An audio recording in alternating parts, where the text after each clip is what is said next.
17 after 7, R1 billion, 3 years, over 300 witnesses, 3,000 summonses, 6 volumes of the Zondo Commission. It was an exhaustive look at the years of wanton destruction and looting by criminal networks deeply embedded within our system of governance.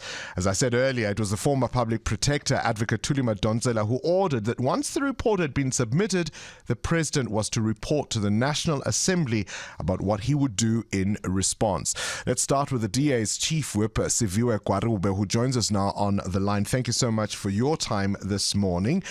The president announcing prosecutions, preservation orders, the strengthening of institutions, SARS now with record collections. He says some progress is being made.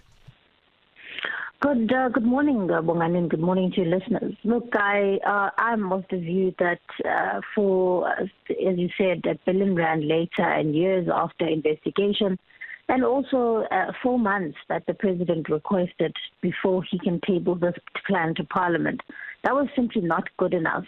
I think a lot of South Africans were expecting the president to be a lot more bolder, to say which of the executive members of his executive he's firing. Which are the people who are no longer going to be part of his cabinet, because ultimately there are people who are sitting in his cabinet who have been implicated in state capture. We expected a lot more about, how these law enforcement agencies are going to be bolstered instead of reinforcing work that is already being done by law enforcement agencies in spite of him, despite what has happened and come out of state capture. And so what is clear now is that, he sent the ball back into Parliament. And so the Speaker's assertion, which much to our frustration, that we ought to wait for the implementation plan from the president, now falls flat. I think it's important that Parliament now starts to do the real work of overhauling or at least strengthening our accountability mechanisms, as it were.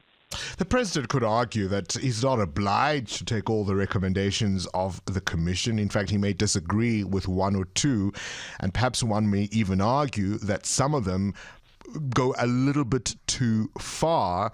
Would that be fair?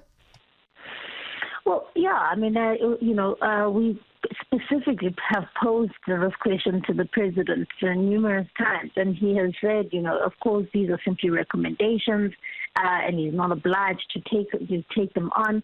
But I mean, that is such a show of, not to be in good faith, particularly to the people of South Africa who have beared the brunt of corruption in this country. And I think, for me, if you're going to be spending R1 billion and years of work, the last thing you want to hear from that kind of public expenditure is that, well, this was just an exercise, an analysis of what has happened. I think a lot of South Africans have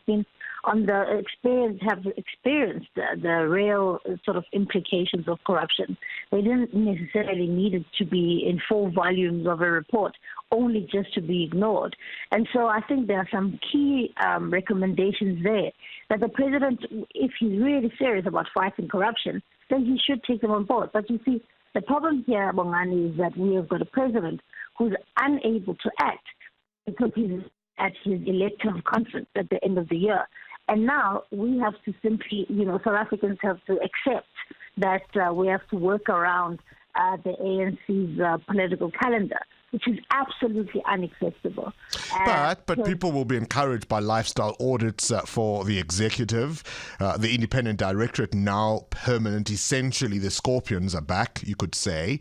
He's fixing state security. You can no longer donate to political parties expecting a tender or government contract in return. All of those will certainly be welcome developments.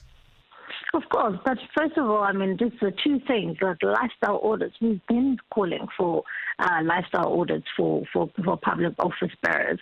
And in fact, the issue around companies not being able to have tenders in exchange for donations to political parties, that was not supposed to be happening to begin with. What I'm trying to say here is that a lot of what the president announced yesterday are things that are already happening or should have been happening in spite of him.